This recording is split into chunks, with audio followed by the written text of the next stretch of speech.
Rodri, ¿cómo estás? Buenas, buenas a todos, gracias por estar. Bueno, nada, un poquito de nueva información. Sabemos que el mercado hoy está bastante complicado, pero bueno, no está de más sumar este tipo de capacitaciones y prepararnos para lo que viene, terminar el año de la mejor manera y prepararnos para el 2023. Genial, buenísimo. Bueno, chicos, si les parece entonces, yo quedo atenta al chat por cualquier duda que se vaya generando y Fer, te paso la posta para que empieces con la presentación, ¿sí? Perfecto. Bárbaro. Muchas gracias, María. Vamos a tratar de que esto sea lo más ameno posible para hacerlo entretenido. Son las 4 de la tarde, con lo cual vamos a tratar de que no se me duerma ninguno. Pero bueno, creo que son temas que van a estar buenos y se van a sacar unas cuantas dudas. El título de la charla de hoy tiene que ver, pusimos con gamer entusiastas y creadores de contenido, porque para los que no lo saben, la decimotercera generación, que fue lo que se lanzó el 20 de octubre, es por ahora solo línea K, como para los que no lo saben, la línea K y KF, ¿no? Porque la F significa que no tiene gráficos, pero la línea K y KF son orientados a esos consumidores, ¿no? Lo que tiene que ver con gamers, entusiastas, overclockers y más que nada creadores de contenido, que son los que más rendimiento demandan, ¿no? Entonces, por eso es el título de la presentación. No es que no vaya a haber más de decimotercera generación, pero el resto de la línea, que es toda la línea que no es K, se lanza a partir del 5 de enero. Con lo cual, hasta esa fecha, lo único que vamos a tener disponible son lo que vamos a ver hoy, ¿no? Por eso el título de la presentación más que nada. Vamos a pasar por un poco por las novedades de decimotercera generación, sus especificaciones técnicas y algunas tecnologías específicas de Intel que tienen que ver con decimotercera, pero también ocupan otros campos, ¿no? Pero para que vayan teniendo una idea por dónde vamos.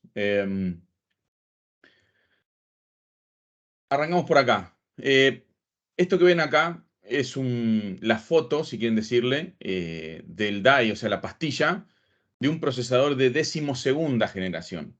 Pero ¿por qué uso esta foto si estamos hablando de decimotercera? Porque básicamente la arquitectura no cambió, ¿ok? O sea, lo que sí cambió fue, la arquitectura fue en decimosegunda generación, cuando veníamos de decimoprimera, pero de decimosegunda a decimotercera, la arquitectura se mantiene igual. Eso no quiere decir que no haya cambios. Lo que hablo es la arquitectura del procesador. O sea, el concepto del procesador no cambia. Lo que sí hubo son modificaciones. Y ahora vamos a charlar un poquito de qué son esas modificaciones. Pero para hacer un pequeño repaso para el que no tuvo la suerte de ver una capacitación de decimosegunda, les explico qué es lo que están viendo acá de nuevo como a manera de refresco, ¿no? Esto que ven acá, estos rectángulos azul oscuro que ven aquí, cada uno es un core de los denominados de performance, un núcleo de performance. Esos núcleos son lo que antes llamábamos núcleos, o sea, antes de decimosegunda generación, hablando de decimoprimera, décima, eran los núcleos, ¿no? Entonces, estos que vemos acá son esos núcleos, lo que ahora se llaman de performance, de alto rendimiento, como ustedes quieran. Y como ven, en este caso, como es un i9, tenemos 4 de cada lado, que les estoy marcando acá con el mouse, y son 8 en total, ¿no? Entonces tenemos 8 núcleos de performance. Y lo que ven acá abajo son los núcleos de eficiencia, que están obviamente ampliados acá al costado. Y la idea de mostrárselos es, vean que en lo que es 2 núcleos de performance o de alto rendimiento, entran los 8 de eficiencia que trae en este caso este procesador. No, ahora igualmente el i9, como van a ver las especificaciones, en lugar de tener 8 como era la generación pasada, va a traer 16 de estos núcleos, pero la lógica no cambia, simplemente que tiene 8 más. Pero la idea de mostrarles esto es para que se den una idea en su cabeza de que el cambio no fue solo de nombre. O sea, no es que dijimos, bueno, vamos a ponerle núcleo de performance y eficiencia solamente y listo. Que el cambio es realmente físico también. O sea, los núcleos son bien, bien distintos.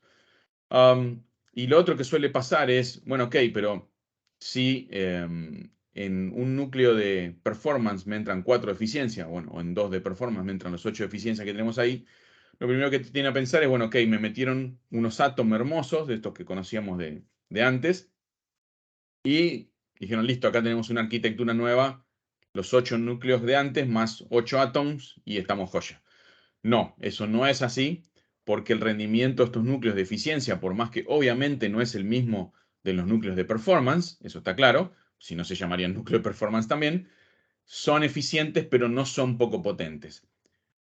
¿Qué tan potentes son? Bueno, para ilustrarlo un ejemplo práctico, es un ejemplo, no quiere decir que son los mismos núcleos, sino que es un ejemplo de rendimiento nada más. Esos 8 núcleos que ven acá de eficiencia tienen el rendimiento de un Core i7 de séptima generación. ¿Ok? Por eso le digo, no es que sean los mismos núcleos, sino que tienen el rendimiento de un Core i7 de séptima generación. Los núcleos son completamente nuevos y bien distintos, ¿no? Pero para que se den una idea de dónde están parados. Por eso le digo que, más allá de que son núcleos de eficiencia, no son nada despreciable el rendimiento que tienen, ¿no? Obviamente los de performance son más rápidos, pero estos núcleos de eficiencia son también potentes.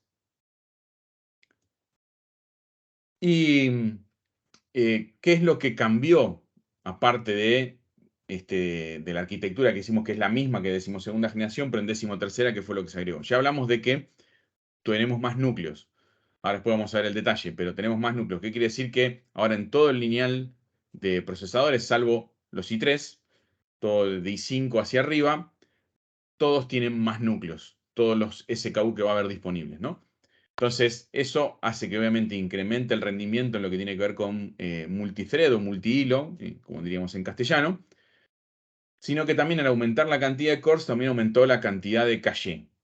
Para los que no lo recuerdan o no lo saben, la caché es un pequeño pedacito de memoria que está bien pegado a cada núcleo del procesador y que es muy, muy rápida, porque va prácticamente a la misma velocidad del núcleo, y es donde se almacenan las instrucciones que se van a ejecutar próximamente en el procesador, en cada núcleo, ¿no? Lo que va a estar disponible en la siguiente instrucción. Entonces es muy importante el tamaño de esa caché porque podemos obviamente almacenar más instrucciones, con lo cual incrementamos el rendimiento. Eso igualmente no es lineal. Generalmente el tamaño de la caché tiene más impacto en los programas más viejos que en los más nuevos, pero así todo sigue siendo relevante, ¿no? No es que vamos a tener un cambio en todos los programas que utilizamos, pero sí en los juegos y en los programas que son más antiguos. Ahí sí es donde se va a notar más la influencia de la caché. En los juegos más nuevos y en los programas más nuevos, ahí es donde tenés una pequeña diferencia, pero ya no es tan relevante, ¿no? Pero para que sepan que ese también ha sido uno de los cambios importantes. Y también el tercer cambio, pues ya nombramos cantidad de núcleos, nombramos tamaño de la caché, y el tercer cambio importante es la frecuencia, ¿tá? Porque la frecuencia también ha pegado un salto importante en la mayoría de los modelos, y la mejora del Thread Director. El Thread Director, para los que no lo conocen, es un pedacito del silicio de la pastilla que está entrenado con inteligencia artificial para decidir dónde es más óptimo mandar una tarea, si a un core de performance o a un core de eficiencia, ¿no? Entonces, lo que se hizo desde decimosegunda generación, porque el Thread Director obviamente también estaba en decimosegunda generación, fue mejorar la inteligencia artificial que utilizaba. Entonces, en decimotercera generación va a ser una asignación más óptima de tareas y es un poquito más inteligente que la anterior, ¿no? Pero lo relevante, y espérenme que ahora voy a hacer un pequeño switch para mostrarles un video que se vio en el Intel Innovation hace un par de semanas, porque cuando hablamos de cantidad de núcleos, cuando hablamos de mayor cantidad de caché y hablamos de la inteligencia del Thread Director, a veces decís, bueno, suena un montón de palabras lindas, pero ¿cómo impacta eso en mi uso diario? ¿Qué utilidad tiene, ¿no? ¿Qué tan interesante es eso del diseño híbrido? ¿Por qué no es mejor tener todos los cores iguales y potentes, como por ejemplo la competencia, ¿no? O sea, los que están los muchachos de enfrente. Y esto es importante entenderlo. Entonces, lo que van a ver acá es un ejemplo de el uso de la arquitectura híbrida y cómo se comporta. Este video no lo voy a dejar con audio porque está en inglés, pero esto fue un periodista que fue al Intel Innovation y lo que ven ahí en pantalla es, en una de las pantallas tiene un render abierto y en la otra tiene el Task Manager de Windows 11. ¿tá? O sea, el Task Manager donde ustedes ven la actividad del equipo. En este caso seleccionó el Task Manager solamente para ver la actividad del procesador. Entonces lo que van a ver ahora es que en la pantalla de la izquierda, ahora ya va a ser foco de vuelta, no se preocupen, ahí está el render y en la de la derecha está el Task Manager, como les explicaba. Entonces ahí acaba de lanzar el render y fíjense como todos los núcleos se van para arriba, todos. ¿Ah? O sea que está utilizando el procesador al 100% en este caso. O sea, ahí lo freno un poquitito. Todos los núcleos están arriba al 100% de uso mientras se está utilizando el render. Este es el comportamiento normal de cualquier procesador. O sea, cuando uno le pide una tarea muy demandante y que puede utilizar todos los núcleos, el sistema operativo asigna esa tarea a todos los núcleos disponibles y el procesador se va al 100% de uso, ¿no? Eso es lo normal. Ahora, el diseño híbrido lo que nos permite, que no te permite un procesador que no tenga diseño híbrido por más cores que tenga, es esto que van a ver. Él va a minimizar el render y van a ver cómo de repente, una vez que minimizó, se va a caer el uso de todos los cores de performance. O sea, todos los cores de performance van a ir prácticamente a cero, pero los de eficiencia siguen al 100%. ¿Esto qué quiere decir? Que me da la posibilidad de seguir utilizando la máquina, pero que la tarea, en este caso el render, se siga ejecutando, pero sin que yo sufra el hecho de tener el procesador al 100%. ¿Por qué? Porque cuando pasa eso, generalmente la máquina se pone muy lenta, se traba, uno hasta mover el mouse le cuesta cuando el procesador está al 100%. Entonces, lo que permite esto es, sigo haciendo mi tarea, pero como yo la minimizo, el procesador detecta que yo la minimicé y la mandé a la barra de tareas, y que voy a tratar de hacer otra cosa. Como voy a tratar de hacer otra cosa, voy a necesitar rendimiento para hacer esa otra cosa, sin dejar de ejecutar la otra. Entonces, lo que hace, como ven acá, libera los cores de performance. Y ahora lo que va a hacer esta persona es va a agarrar otro render, en este caso de una animación, y lo va a ejecutar también. Y como ven, otra vez, todos los cores para arriba al 100%, todos, ¿no? Entonces, lo que va a hacer es va a volver a minimizar, con lo cual ahora yo tengo dos renders corriendo de fondo, y va a abrir un juego. Y obviamente, otra vez lo mismo, como la máquina, el procesador detecta que yo quiero hacer otra cosa, además de los dos renders que tengo ejecutando, va a bajar la utilización de los cores de performance y me los va a liberar para utilizar el juego. Pero sin dejar de hacer los dos renders de fondo. ¿Ya? Y van a ver, ahora cuando empiece a ejecutar el juego ahí en el video, que no sufren lo que tiene que ver con rendimiento. Entonces, esa es la maravilla o la magia, si le quieren decir, del diseño híbrido, porque nos permite seguir haciendo cosas sin dejar de ejecutar las que nosotros tenemos de fondo. Obviamente que no se van a ejecutar a la misma velocidad porque estamos, obviamente, ejecutando otras cosas y estamos dividiendo las tareas. Pero si ustedes tratan de hacer esto mismo que vieron acá en el video con un procesador que no tenga diseño híbrido, no van a poder. ¿Por qué? Porque en donde ejecuten el primer render, el procesador va a quedar al 100% y va a ser imposible que puedan utilizar, por ejemplo, un juego como lo están viendo ahí. Y eso le estoy hablando con un solo render, ni hablemos con dos, como está en este ejemplo, ¿no? O sea, esto es lo importante que quiero que entiendan. El diseño híbrido tiene que ver más con simplemente cantidad de cores. Por cantidad de cores podemos tener nosotros, puede tener la competencia, pueden tener cualquiera. Ahora, el tema es el uso inteligente de esa cantidad de cores, es lo que realmente termina siendo la diferencia. ¿Ah?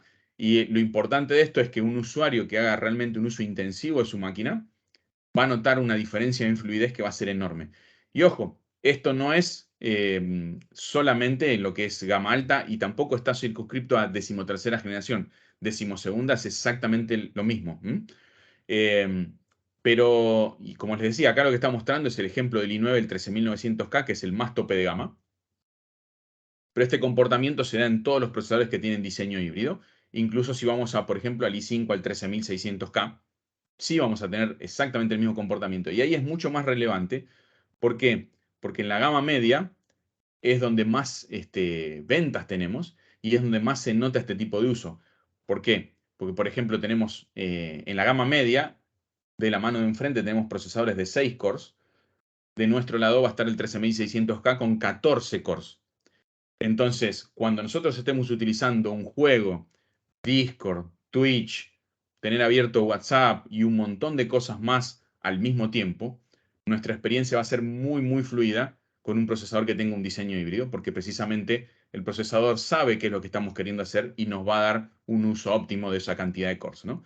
Entonces, esto es lo relevante de la arquitectura híbrida y lo que quería que se llevaran realmente ustedes de concepto, ¿no?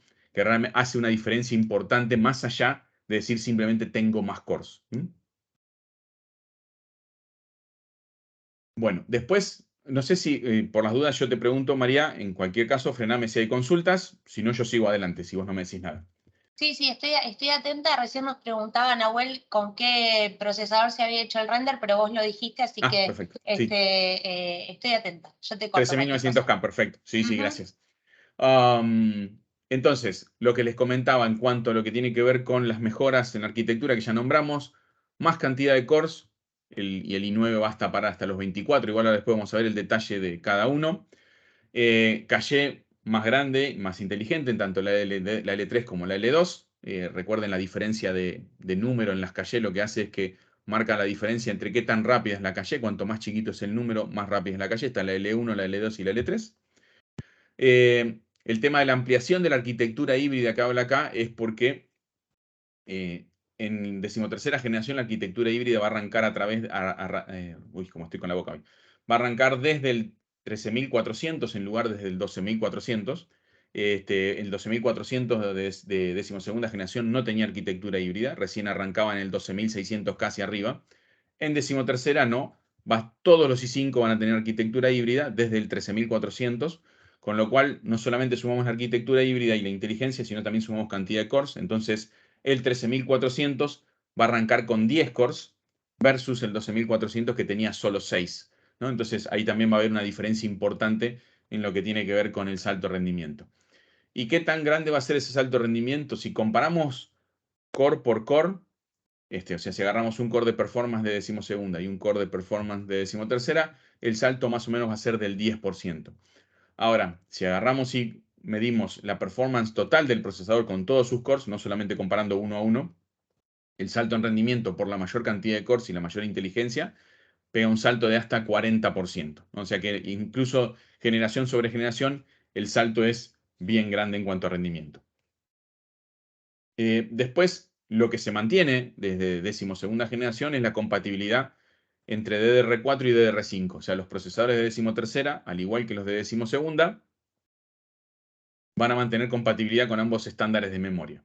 Recuerden que, más allá que el procesador soporte ambos tipos de memoria, el motherboard que elijamos es el que va a definir qué memoria tenemos que usar. Si nosotros elegimos un motherboard que soporte DDR4, vamos a tener que utilizar DDR4 y no la podemos cambiar. Y si agarramos uno que utilice DDR5, lo mismo, ¿no? Vamos a poder utilizar solo DDR5, salvo que obviamente cambiemos el motherboard. El procesador soporta cualquiera de las dos, pero tengan en cuenta que al elegir el motherboard, sí, una vez que lo eligieron, ya no pueden cambiar la memoria. O sea, tienen que usar la memoria que va con ese motherboard, y si no, cambiar el motherboard y poner el procesador en otro distinto. Después está el tema de la compatibilidad. 12ª y 13ª son 100% compatibles entre sí.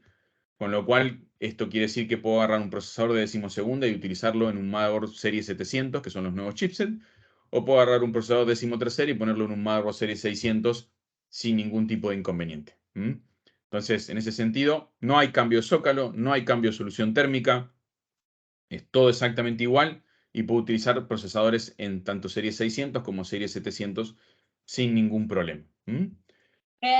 Sí. Perdón, acá Sergio nos pregunta si cambia el rendimiento del micro con DDR4 o DDR5 en RAM.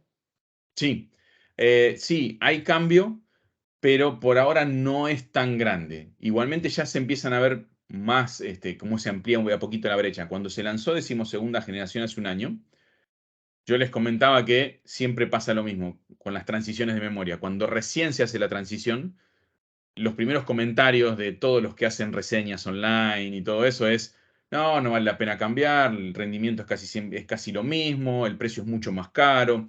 Eso pasa siempre. O sea, siempre que hay una transición de memoria, las primeras memorias que se lanzan al mercado con el nuevo estándar están muy cerquita en lo que tienen que ver con rendimiento con el anterior estándar, y el precio es mucho más alto simplemente por una cuestión de fabricación. O sea, no hay volumen, recién se las empieza a hacer. Entonces, obviamente, los precios son mucho más caros. Eso hoy en el último año ha ido cambiando de a poco. Los precios de memoria DDR5 han ido bajando y han salido memorias DDR5 de mayor velocidad, con lo cual ahora el gap de rendimiento se ha ido ampliando. En algunos juegos llega casi hasta el 20%. Son juegos muy puntuales, pero llega casi hasta el 20%. Pero todavía sigue siendo bastante más cara que la memoria DDR4. Entonces va a depender mucho del uso para lo que uno la quiera y si los juegos en particular que uno utiliza se ven afectados, pero por ahora diría que va a seguir siendo la mayoría memoria DDR4 y solo los setups de más tope de gama van a ir a DDR5. Se estima, por lo menos en la información de mercado, después como saben, no tenemos la bola de cristal ni mucho menos, que se va a emparejar en precio hacia finales de 2023. O sea que el precio de DDR4 y DDR5 van a quedar iguales. Pero obviamente la transición creemos que va a ser antes. ¿Por qué? Porque ya cuando los precios sin llegar a paridad se arrimen demasiado y a medida que vayan saliendo memorias cada vez más rápidas de DDR5, el gap de rendimiento se amplíe, la gente sola va a ir migrando a DDR5, ¿no? Así que no sé si le respondí la pregunta, pero la idea era darle un pantallazo general de hacia dónde vamos y cuál es el estado ahora. Bueno, Sergio, cualquier cosita tenés disponible el chat si hay alguna otra consulta. Perfecto. Entonces sigo adelante. Vos cualquier cosa, frename. A ver, acá hay otra consulta y después seguimos. Dice Javier, relacionado con esto. ¿Quiere decir que los chipset C690 había que esperar un upgrade de BIOS? Sí, a ver, Intel le pasó, por decirlo de alguna manera, el BIOS para soportar los nuevos procesadores de 13ª generación a los fabricantes de motherboard alrededor de junio-julio. Con lo cual, en teoría, no debería hacer falta actualizar el BIOS ya en los motherboards Z690 o serie 600. Pero, como ustedes saben, existe el stock de motherboards, con lo cual puede que haya motherboards dando vuelta que no tengan el BIOS actualizado y que todavía no se hayan vendido. Con lo cual, sí, llegado el caso, hay que hacer un update de BIOS para que pueda soportar los procesadores de 13ª generación, ¿no? En el caso de ensambladores, lo que van a tener que hacer es, obviamente, antes de ensamblar la máquina, chequear esto. Y si no, obviamente van a tener que hacer el update de BIOS. Hay muchos motherboards que permiten hacer el update de BIOS sin tener el procesador puesto, simplemente colocando un pendrive USB con el BIOS nuevo en un puerto USB específico, hay que mirar el manual, y podemos hacer el upgrade de BIOS sin necesidad de colocar un procesador de 12ª para poder hacer el upgrade de BIOS, ¿no? Eso ténganlo en cuenta. Depende del motherboard, obviamente, pero está esa posibilidad. Y si no, obviamente hay que colocar un procesador de 12ª, hacer el update de BIOS y luego colocar el de 13ª.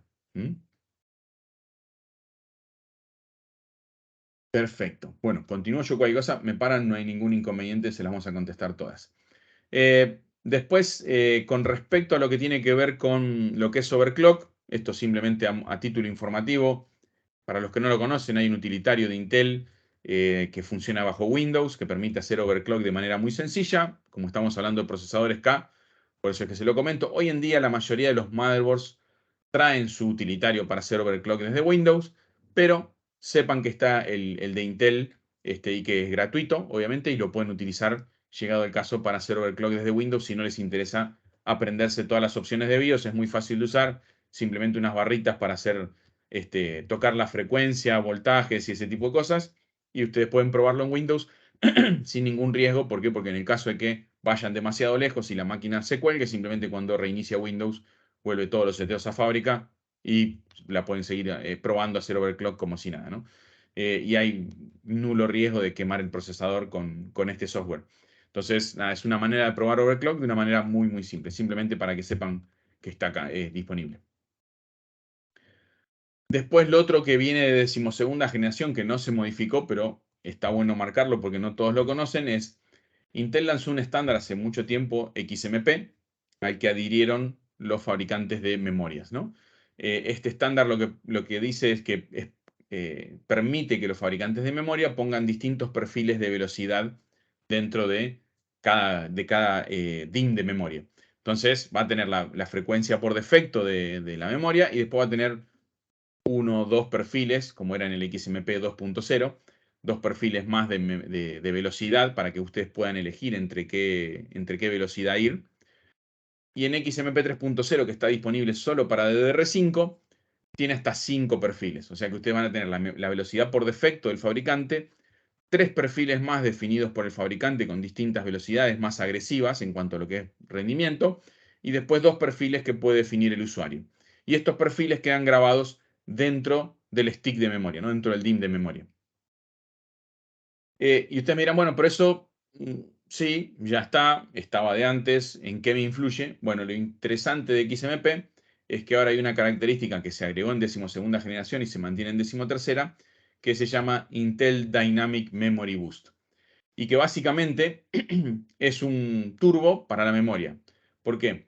Porque antes nosotros, para poder jugar con los perfiles XMP, estos que vienen en las memorias, teníamos que entrar al BIOS y elegir nosotros a mano el perfil XMP que queríamos. Y esto obviamente el que era muy entusiasta lo hacía, pero el que no, jamás se enteraba de que tenía esa posibilidad.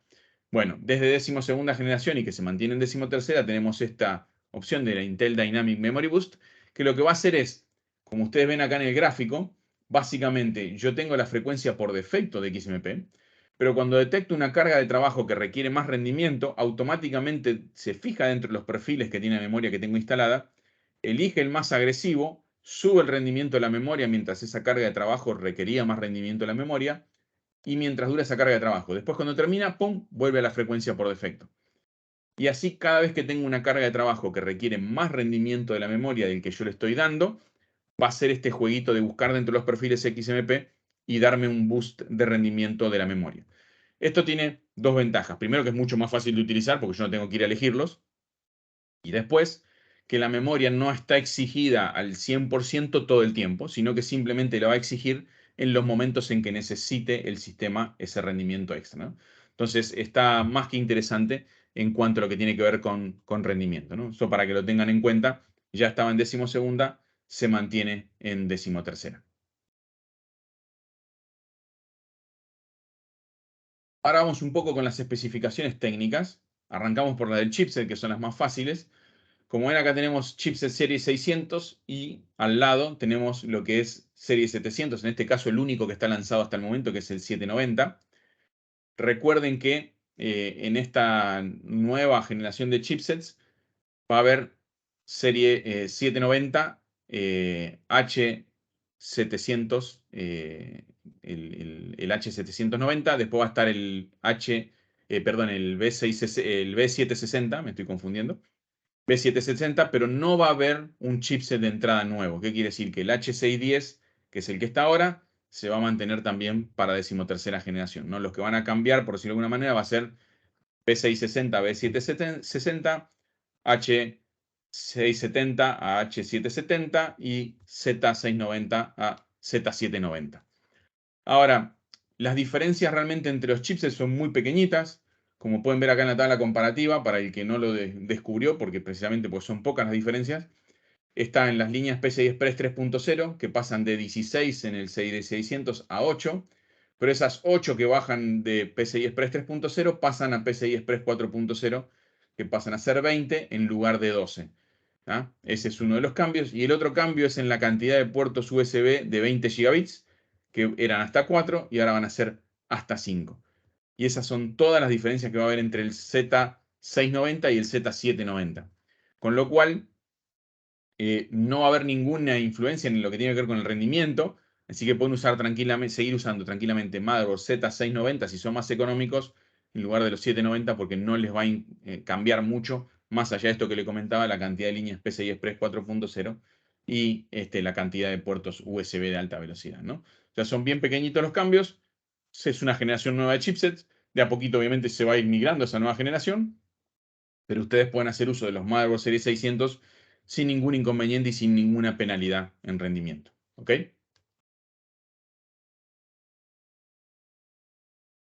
Y después estamos con las especificaciones de los procesadores que se lanzaron este 20 de octubre, que son solamente 6, que son el 13900K y su versión KF, 13700K y su versión KF, y el 13600K también con su versión KF. Otra vez repito, para los que no recuerdan, los que terminan con F son que no tienen video integrado, como pueden ver acá en esta columna de gráficos, que los que terminan en K dicen UHD 770, que son los gráficos integrados que traen, y los que son KF dicen NC, que no tienen gráfico integrado, ¿no? Después, en cuanto al tema de cantidad de cores, la cantidad de cores, como ven acá, es en el caso del i9, que es el tope de gama, va a ser 24 cores, siguen siendo 8 de alto rendimiento más 16 de eficiencia. Después, recuerden que el Core i9 anterior era 8 más 8, o sea que sumó 8 cores más el i9. En el caso del i7 va a ser una configuración de 8 más 8, que en la generación anterior era de 8 más 4, o sea, eran 8 de performance y 4 de eficiencia, ahora pasan a ser 8 de performance, 8 de eficiencia. Y en el caso del i5, también el salto es interesante, pasa de 6 más 4 a 6 más 8, también 6 de performance, 8 de eficiencia, ¿no? Y no solamente es, como les comentaba hoy, la cantidad de núcleos que sumamos, sino el tamaño de las caché también se incrementó con respecto a la generación anterior, y también las velocidades turbo. Si ustedes recuerdan, por ejemplo, por tomar el caso del i9, la frecuencia turbo más alta del i9 era de 5.2 GHz, en este caso es de 5.8 GHz, ¿no? O sea que tenemos, como yo les decía, más cantidad de cores, más inteligentes obviamente, más cantidad de caché y más cantidad de frecuencia. Esas son las tres grandes diferencias que tenemos entre decimosegunda y decimotercera generación. Esta información igualmente no es para nada confidencial. Ustedes si entran a ark.intel.com, tienen toda esta data, pueden hacer la misma comparativa porque les permite seleccionar, si mal no recuerdo, hasta 5 o 6 procesadores. La única diferencia es que en lugar de verlo apaisado como lo ven acá, el comparativo lo van a ver de manera vertical porque tiene muchos más datos que los que tenemos acá. Pero no hay nada confidencial. Esto que tienen acá lo pueden ver, como ya les digo, en ark.intel.com sin ningún problema. Ger, te corto Sí, un momento. Nos sí, sí. pregunta Sergio si a la hora de montar una gamer, ¿marca la diferencia que el micro tenga o no video o pasa todo directamente a la placa de video y es lo mismo el rendimiento? Muy buena pregunta esa. Va a depender del uso. ¿Por qué te digo va a depender del uso? Hay gente que no hace otra cosa más que jugar con la máquina. No es tan común estos días porque ya la verdad que todo el mundo usa para todo la máquina, pero supongamos, no le va a dar tanta importancia al video integrado y por ahí sí le da importancia al costo, con lo cual va a preferir ir por un KF con tal de esa plata que se ahorra poder ponerla en la placa de video. Ahora, ¿qué pasa? Dentro del video integrado de Intel, más allá de el hecho de decir, bueno, ok, si llego a tener un problema con la placa de video, igual puedo tener video porque tiene video integrado, que no sería un caso muy común porque no es que fallen muy seguido las placas de video. Pero sí otra funcionalidad importante que tiene es que dentro del video integrado hay algo que se llama QuickSync Video. QuickSync Video viene desde segunda generación, obviamente no es el mismo de segunda generación, lo han ido mejorando a medida que pasan las generaciones, pero QuickSync Video es un motor gráfico para lo que es el procesamiento de video. Y es muy potente, pero muy potente en serio. Lo que pasa es que mucha gente no sabe ni que existe. Pero, por ejemplo, OBS, que es un producto muy común que utilizan los streamers, está acelerado por QuickSync. Entonces sí te hace una diferencia grande en esos casos. ¿Por qué? Porque en lugar de utilizarte los núcleos del procesador para procesar lo que tiene que ver, por ejemplo, con el procesamiento de video de OBS, te utiliza QuickSync. Entonces, como está dentro de los gráficos integrados, no te taxea el procesador, o sea, no te pone carga sobre los núcleos del procesador, sino sobre la parte gráfica, incluso aunque vos tengas una placa discreta. ¿tá? Entonces, va a depender si la persona hace ese tipo de tareas, si tiene sentido utilizar video integrado o no. La mayoría de los casos te va a decir, no, no me interesa, pero sepan que esa característica existe y es bastante útil, especialmente en estas épocas de streaming, ¿no? Pero nada, me explayé un poquito. La idea era que les quedara claro el por qué la diferencia y qué utilidad tiene el video integrado en el caso de Intel particularmente. Después un mensajito que lo dejo acá porque viene pasando seguido. Es Intel no recicla, pero no recicla no refiriéndonos al ambiente, por eso pongo después, pero en este caso es algo bueno, sino que no recicla. ¿Qué quiere decir? Que Intel no agarra procesadores viejos y les pone nombres nuevos. ¿tá? O sea, si ustedes se llevan un procesador de decimotercera generación, es de decimotercera. No le pusimos un 13 adelante a un procesador de décima, ¿ok? Digo esto, y ustedes, el que se esté riendo de fondo, sabrá por qué lo digo, porque hay otros que sí lo hacen, y que agarran procesadores más antiguos, le ponen un numerito nuevo y lo presentan como es nueva generación, ¿no? Entonces sepan que Intel no hace eso. Intel no agarra procesadores de tecnología más vieja y le pone nombre nuevo y los saca al mercado. Cuando ustedes se llevan algo de última generación, realmente lo que se llevan es de última generación. ¿Ok? Esto era para aclarar porque hay mucha confusión con ese tema.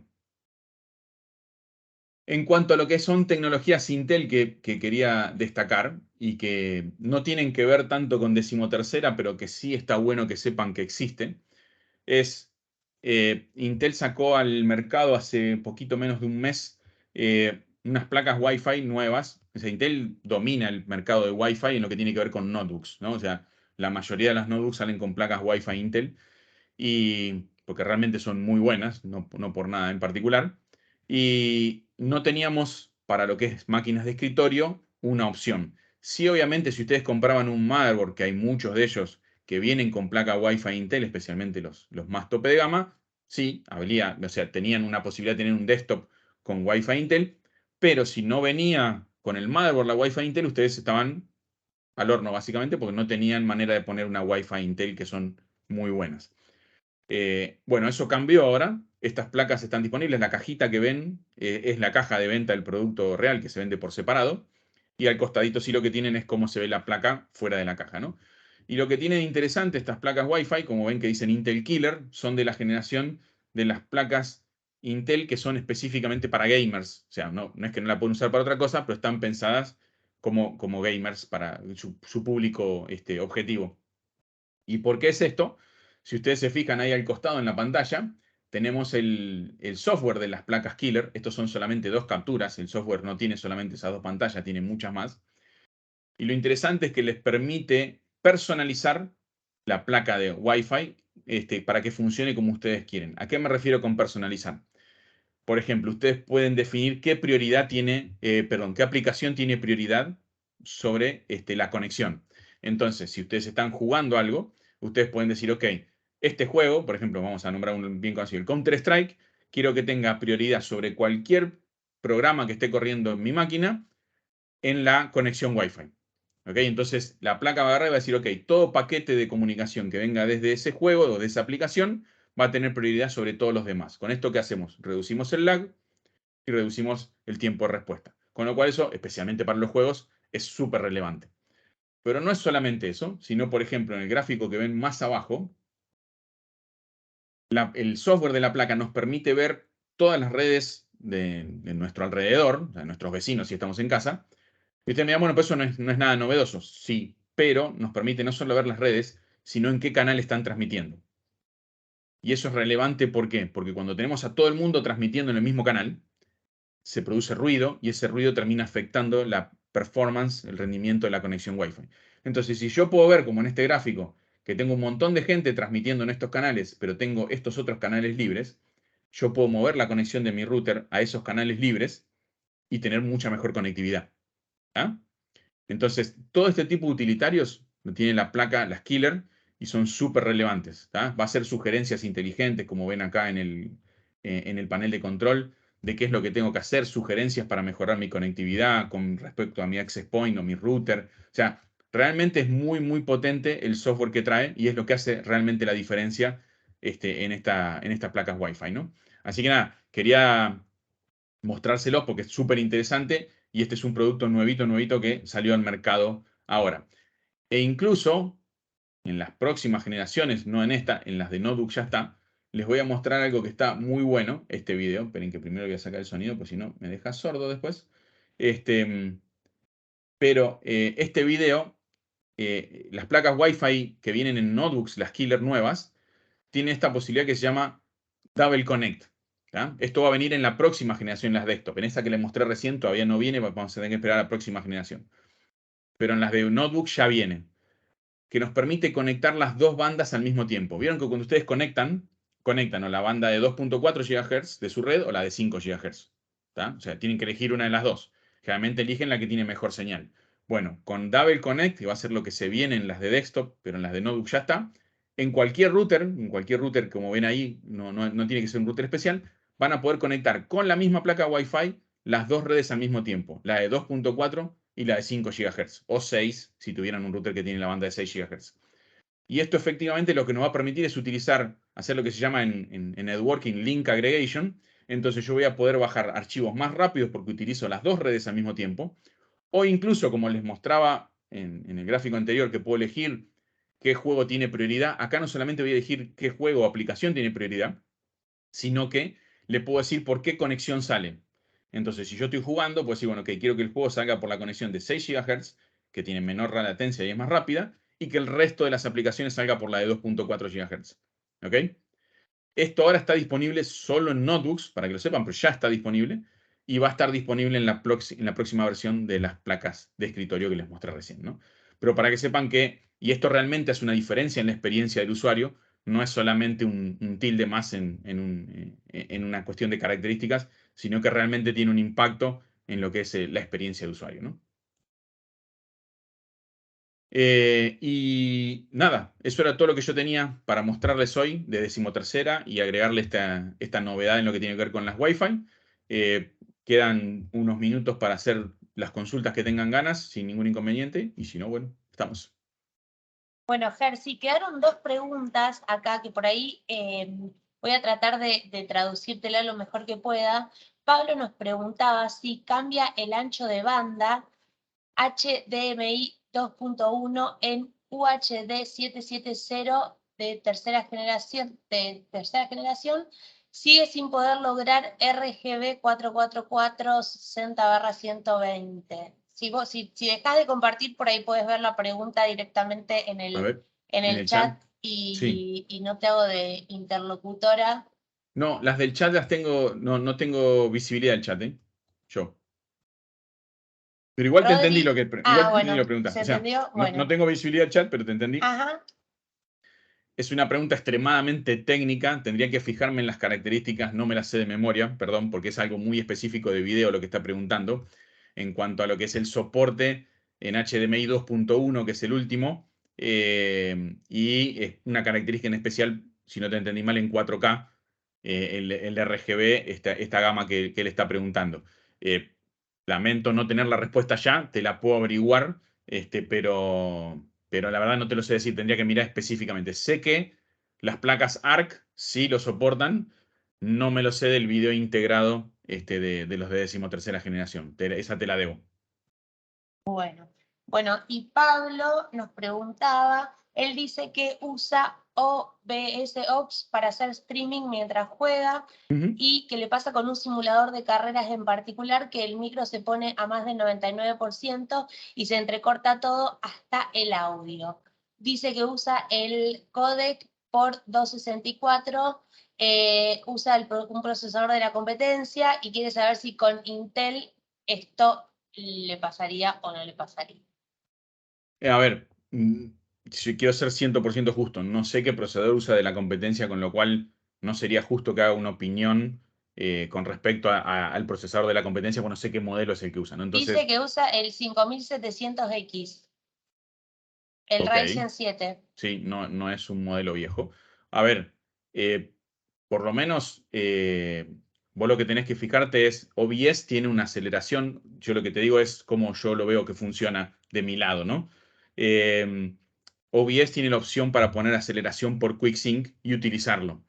Cuando vos haces eso, si tu procesador tiene video integrado, por eso lo aclaro, si tu procesador tiene video integrado, no las versiones F que no tienen video integrado, vos podrías hacer uso de ese engine de QuickSync y tener una aceleración. Eso te liberaría parte del CPU, ¿ok? Ahora, con las generaciones más nuevas de procesadores, como son las de 12ª, 13ª, probablemente incluso utilizando OBS por la cantidad de núcleos, incluso sin video integrado, no deberías tener ese problema. Pero suponiendo el caso que tuvieras este problema, sí, QuickSync te acelera. Vos podés, no me creas a mí, anda a la página de OBS y fíjate la aceleración y vas a ver que está dentro del listado QuickSync y vas a poder hacer utilización. Y obviamente eso, como te digo, te libera porque estás usando un motor específicamente diseñado para acelerar procesamiento de video. No es el procesador. Recuerden que los cores del CPU, siempre, son de propósito general. ¿Qué quiere decir esto? Que pueden ejecutar cualquier carga de trabajo, los cores del CPU, pero no siempre son los más óptimos para ejecutar una determinada carga de trabajo. Entonces, si ustedes se fijan en los procesadores Intel, tenés QuickSync Video, para lo que tiene que ver con procesamiento de video, que es un motor en particular pensado para procesar video, pero también tenés otro engine que se llama GNA, o sea, GNA, que es para lo que es supresión de ruido, como estamos haciendo ahora una charla. Entonces, el ruido de fondo, que ladre un perro, el tema del teclado, los clics del mouse, no salen. Teams, por ejemplo, soporta GNA, y no estás usando los cores de CPU, es otro motor específico de inteligencia artificial para supresión de ruido. Entonces, de estas cosas, los procesadores Intel tienen varios motores en particular que aceleran tareas, pero sin usarte los cores del CPU. ¿Tá? Solo para que lo tengan en cuenta. Dice Sergio, entonces, o sea, para dejarlo más claro, si el cliente necesita OPS, si recomendar un micro con video, si no con el F, es lo mismo y gasta menos, ¿verdad? Claro, cuando usa OBS, particularmente, si lo saca con video integrado, puede utilizar la aceleración de QuickSync. Si lo saca sin video integrado, esa aceleración no va a estar. ¿Va a funcionar? Sí, va a funcionar igual, pero va a utilizar los cores del CPU, ¿tá? Del CPU. En cambio, Bueno. si tiene video integrado, en lugar de usar los cores del CPU, va a utilizar el QuickSync Video, que es el que está en el video integrado, el motor este específico. Bien. Y Pablo también nos dice si hay soporte para Gen 5 de discos M.2 en Z790 nativo, no con adaptador.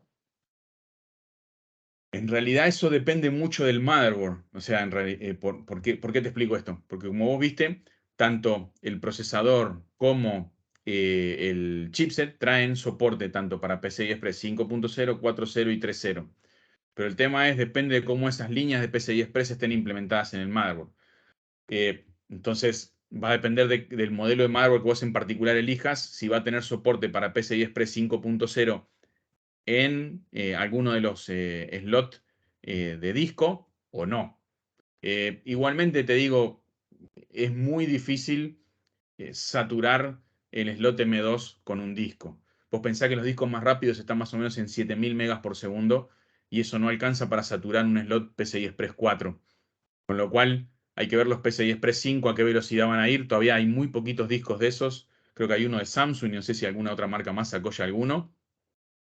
Y pensá que van a ser tan rápidos que vienen con refrigeración activa, con lo cual estás sumando un ventiladorcito más dentro de tu máquina. Hay que ver realmente como se dicen, los trade-offs, ¿no? Los intercambios, lo que gano con lo que dejo de tener, para ver si realmente valen la pena, ¿no? Pero bueno, soporte está, para que lo sepas, lo que tenés que tener en cuenta es que el fabricante de motherboard y el modelo que elijas de motherboard tenga un slot que tenga esa línea de PCI Express 5.0. Bueno, Ger, muchas gracias. Bueno, los invito a todos entonces vamos a seguir con el chat. Si tienen alguna inquietud, la pueden dejar por ahí.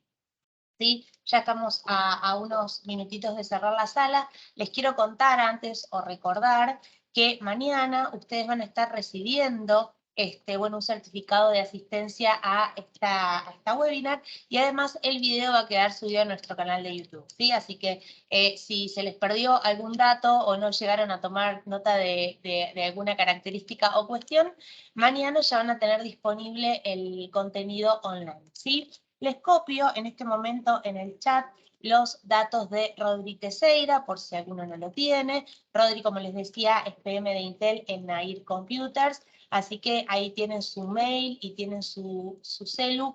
Cualquier duda e inquietud que tengan, la pueden, lo pueden consultar. ¿Sí? Ya saben que todo el equipo de AIR está siempre disponible para atender vuestras inquietudes. Les cuento además que estamos corriendo una acción que se llama Fan Mundialista. Es una acción que va a durar 2 semanas y que, de la cual también participa la marca que está impulsando el webinar de hoy. Van a encontrar los productos de Intel en esta acción. Tienen la posibilidad de, con sus compras, llevarse un premio. Estamos hablando de un jarro térmico personalizado, así que bueno, les dejo también, les comparto ahí el link para que puedan entrar y ver de qué se trata. Y si hay alguien de Mendoza o de la zona de influencia, también les dejo ya el link para que se registren al Énfasis Channel Talks de Mendoza, que vamos a estar ahí con todo el equipo de AIR el 17 de noviembre, con un stand de SX, así que bueno, nos esperamos, ¿sí? Dicho esto, dichas las parroquiales, bueno, no sé si alguien quiere hacer alguna otra consulta. Les cuento, Germán y Rodri, que la gente está agradeciendo en el chat. Como siempre decimos, la verdad que nos pone muy contentos que puedan aprovechar estos espacios. Ah, lo vi conectado a Gonzalo, no sé Sí, si está ahí para saludar sí. No, justo una aclaración que me hizo Ah, Gonzalo. sí. Ahí está Yo Gonza. creo. Perdón, Gonza, que te Hola. conectaste después. Sí. Tranquila, estoy acá. No, Estoy de no, fondo. está bien. Hoy el principal, el que sabe, lo dejamos a Germán. Ese, ya con eso me alcanza y me sobra. No, ahí justo Gonzalo me marcaba algo. Yo lo nombré antes, pero por las dudas sí pasó desapercibido. Recuerden que lo que se lanzó el 20 de octubre es solamente Serie K. El resto del lineal, 5 de enero. Ya, todos los procesadores no K del mercado de decimotercera generación se lanzan y van a estar disponibles 5 de enero. Bien, perfecto. Bueno, ahí lo tenemos a Jorge que está levantando la mano. Jorge, si querés hacer alguna consulta, están saludando a Gonzalo también en el chat. A ver, para acá voy a hacerte una última pregunta, Ger, que nos dejaron Sí. acá antes de que nos desconectemos. Dice Sergio que dice, varias placas nuevas traen conexión doble para la corriente del micro. Si la fuente tiene un solo conector, anda igual el micro, pero ¿corre algún riesgo? A ver, si la placa madre trae 2 conectores, hay que ponerle los 2 conectores. Lo que se suele hacer a veces es, cuando pasa esto, las mismas mother traen un adaptador que abre de los 4 pins a los 8. ¿Ok? Pero hay que ponerle los 2. Si la fuente no trajo los 2 pines nativos, hay que poner algún tipo de adaptador, fijarse si la fuente lo soporta. Pero si trae los 2 es porque hay que ponerle los 2. No es eso de que le pongo uno y veo qué pasa. Bien, perfecto. Bueno, Rodri, Gonza, Ger, ¿quieren agregar algo antes de que nos vayamos despidiendo, que ya nos quedan los últimos minutos? Yo me sumo a agradecerle a todos por la participación. Gracias, Fer, gracias, Ger, y gracias, Gonza, por estar también y participar. Bueno, un poquito comentarles también que lamentablemente con la situación y demás tuvimos muy poca disponibilidad de producto.